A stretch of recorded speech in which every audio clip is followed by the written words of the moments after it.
जय गुरुदेव, जय गायत्री माता।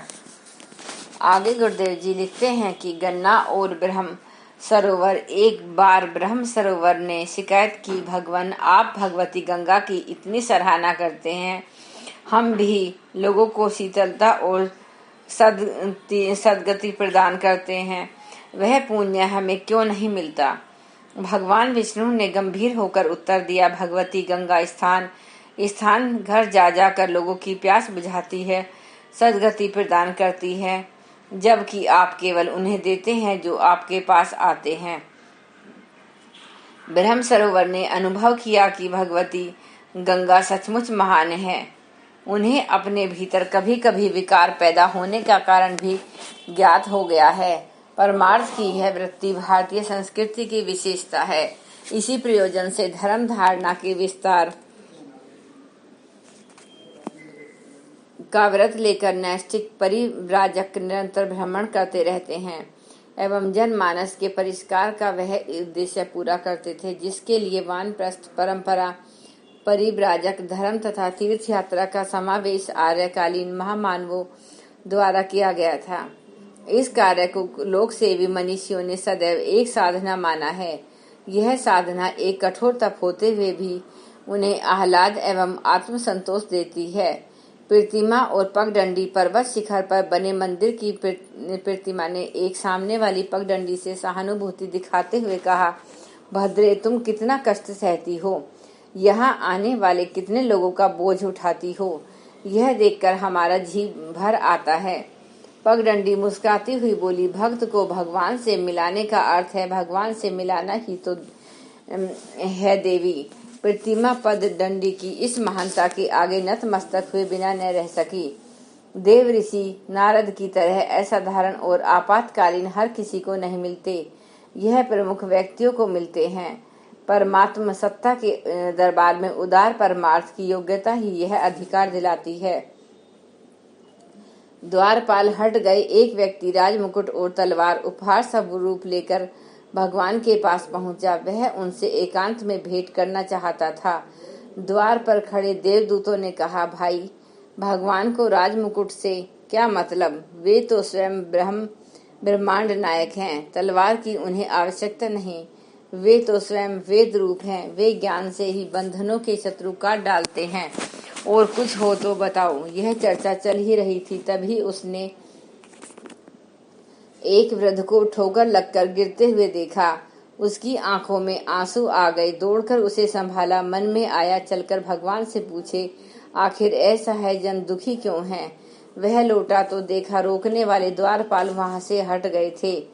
एकदा हृदय तस्य जिज्ञासा समुपस्थिता ब्रह्म विद्या गाहाय काल उच्चे सतु प्राप्त्यते सचितक्ष सुसंस्कारे कठोर व्रत साधनम योगाभ्यासम तपस्यापि कुर्वन्ते यथा सुखम सामान्य यानाम जनानां तु मनसा स्थिति सदा चंचलासीत न ते क्रतु समर्था अधिकम कवचित् अल्पेष्पि चात्मक कल्याण साधनम सरल नम्यते वत्रम पश्यन्ति पृच्छामि भगवन्तमस्तु तत्वश्यम सुलभ सर्वमर्त्याना ब्रह्म ज्ञान भवेद यथा आत्मविज्ञान वेमापि योग साधन में युक्त नातिरिक्त जीवनचर्या दृष्टिकोणम नियतम वा सिद्ध्य ते प्रयोजनम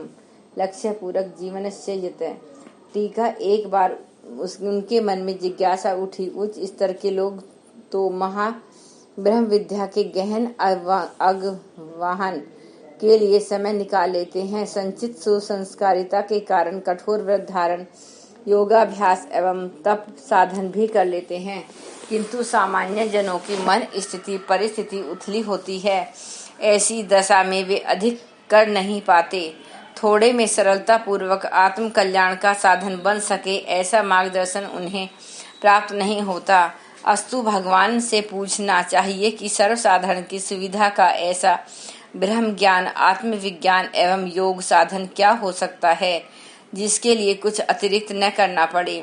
मात्र दृष्टिकोण एवं जीवनचर्या में थोड़ा परिवर्तन करके ही जीवन लक्ष्य को पूरा करने का प्रयोजन सध जाए।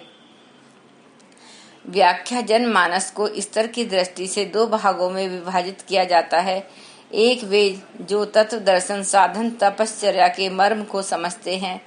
कठोर पुरुषार्थ करने योग्य पात्रता भी उन्हें पूर्व जन्म के अर्जित संस्कारों व स्वाध्याय परायणता के कारण मिल जाती है, परंतु देव ऋषि नारद व जन जन में प्रवेश करके पाया कि दूसरे स्तर के लोगों की संख्या अधिक है, जो जीवन व्यापार में उलझे रहने के कारण अथवा साधना विज्ञान के विस्तृत उपक्रमों से परिचित होने का सौभाग्य न मिल पाने के कारण अध्यात्म विद्या के सूत्रों को समझ नहीं पाते,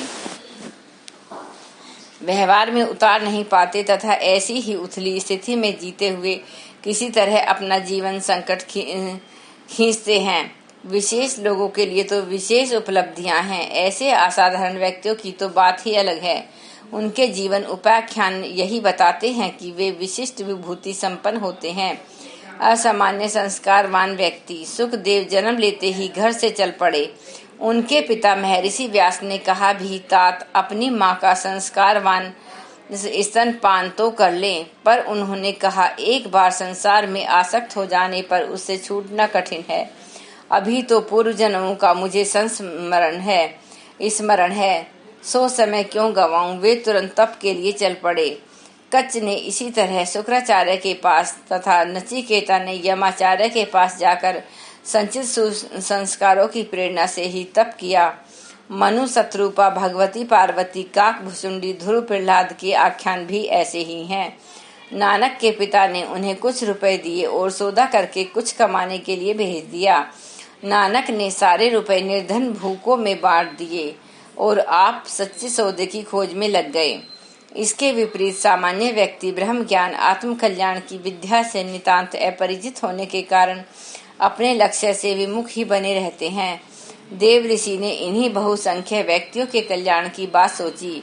यह चिंतन किया कि भगवान से ही पूछा जाए कि दुर्लभ योनि प्राप्त परंतु साधारण व उससे भी हे जी रहे लोगों का आध्यात्मिक मार्गदर्शन किस प्रकार किया जाए। साधारण व हे की गति। मनु, शत्रुपा भी एक बार इस प्रकार का चिंतन कर रहे थे। परस्पर चर्चा में मनु से शत्रुपा ने पूछा, भगवान, मनुष्य को अन्याय योनियों में क्यों भटकना पड़ता है? कई बार मानव योनि पाकर भी मुक्त होने के स्थान पर फिर पदच्युत कर दिया जाता है, ऐसा क्यों? मनु बोले, शरीर जय कर्म दोष याति स्थावर वर्ताम नर वाचिक पक्षी मृगताम मानसरण्य जाति ताम इह दुष्चारित्रम केचित् पूर्वकृत्यस्तथा प्राप्नुवन्ति दुरात्मानो नरारूपम विप्रययम्। शारीरिक पाप कर्मों से जड़ योनियों में जन्म होता है। वाणी के पाप से पशु पक्षी बनना पड़ता है। मानसिक दोष करने वाले मनुष्य योनि से भ्रष्ट हो जाते हैं। इस जन्म के अथवा पूर्व जन्म किए हुए पापों से मनुष्य अपनी स्वाभाविकता खोकर विद्रुप बनते हैं।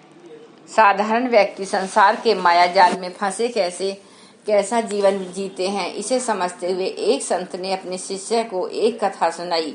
संसारी लोग, एक बार एक सेठ के घर में आग लग गई। सेठ के कहने से लोग कीमती सामान धन आदि तो निकालने लगे, पर सेठ के बच्चे की ओर किसी का ध्यान न गया। जब सारा सामान आया तब सेठ ने बच्चे की याद की, पर तब तक वह जल चुका था। सेठ छाती पीट पीट कर रोने लगा कि धन का अधिकारी तो मर गया। संत ने कहा, शिष्यों, इसी तरह संसार के लोग दुनियावी सुखी के फेर में आत्मा को भूल जाते हैं।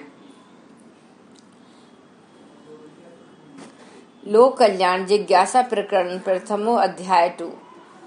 यह तो लोक सेवी का ही कर्तव्य होता है कि वह संसारी जीवों को व्यवहारिक अध्यात्म विद्या का ज्ञान कराए, उन्हें आत्म सत्य की गरिमा से अवगत कराए। जो कुछ अतिरिक्त तप पुरुषार्थ करने की स्थिति में हो उन्हें वैसी ही प्रेरणा दे तथा जो भगवान की इच्छा अनुसार उत्तम ढंग का जीवन जी सकते हैं उन्हें वैसा संकेत दिया जाए। मन स्थिति में परिवर्तन लाकर ही तो सभी साधारण व्यक्ति अपने को ऊंचा उठा सकते हैं। वैसा ही मार्गदर्शन अभिष्ट होता है, जैसा एक महात्मा द्वारा कही इस कथा से प्रकट होता है। एक गडरिया सब भेड़ों को तो हाँकता हुआ ला रहा था, पर एक नन्हे बच्चे को अपने कंधे पर रखे हुए जंगल से लौट रहा था। एक जिज्ञासु ने प्रश्न किया, क्यों भाई, इस भेड़ के बच्चे को भी पैदल क्यों नहीं चलाते? गडरिया मुस्कुराया, तात यह अबोध है, जंगल में भटक जाता है, इसलिए इसे गोद में लेकर चल रहा हूँ। सभी पर एक से नियम तो लागू नहीं हो सकते। टीका। इस पूछताछ के लिए देव ऋषि नारद वैकुंठ लोक पहुंचे। नारद ने नमन वंदन किया, भगवान ने भी उन्हें सम्मानित किया। परस्पर कुशल क्षेम के उपरांत अभिष्ट प्रयोजनों पर चर्चा प्रारंभ हुई, जो संसार की कल्याण कामना से युक्त थी।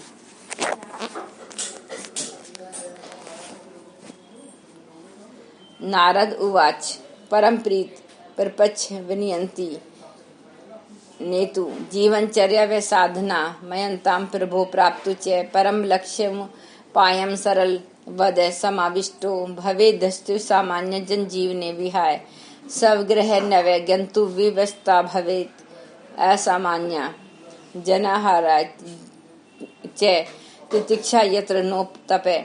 टीका पर संचित देव ऋषि ने विनय पूर्वक पूछा, देव, संसार में जीवनचर्या को ही साधना में बना लेने पर परम लक्ष्य प्राप्त कर सकने का सरल उपाय बताएं।